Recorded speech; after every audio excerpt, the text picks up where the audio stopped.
type of test is used to determine SIBO?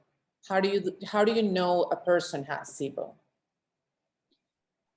Yeah, so clinically, most physicians are using a breath test for diagnoses. And I mean, unfortunately, there's no perfect test.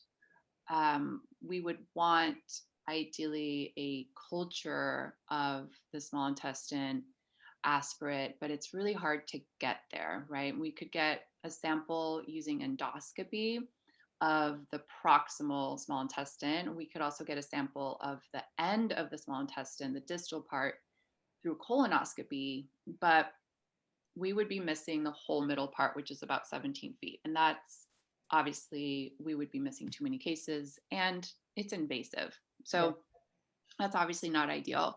But fortunately, there is a breath test on the market, and many physicians are using it successfully to diagnose SIBO.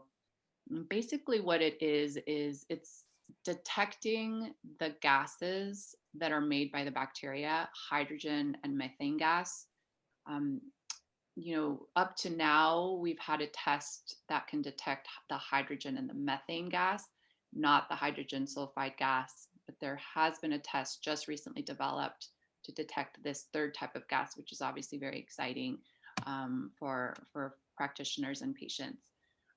But the test detects the hydrogen and methane gas that is being produced by the bacteria, diffused through the small intestine, and then exhaled out.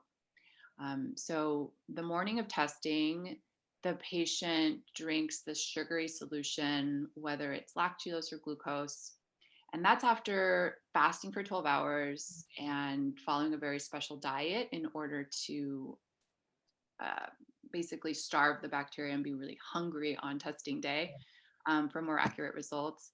And then the patient does a breath sample before they drink the sugary solution as a baseline. And then we do breath samples at regular intervals for about 3 hours.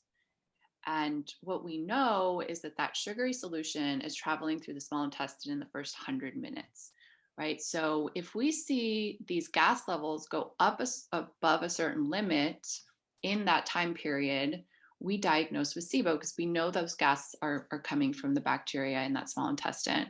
And in contrast, after those 100, 120 minutes where that sugary solution hits the colon or the large intestine, we actually do see that increase in the gases. And of course, that's normal, right? Because the bacteria is supposed to be there. So that's how that breath test functions. Yeah, it's great because it's non-invasive. I mean, I know it's kind of gruesome to have to fast for 12 hours, do the prep diet, and drink that solution in the morning. But it's kind of easy to do, and it gives, I think, good results.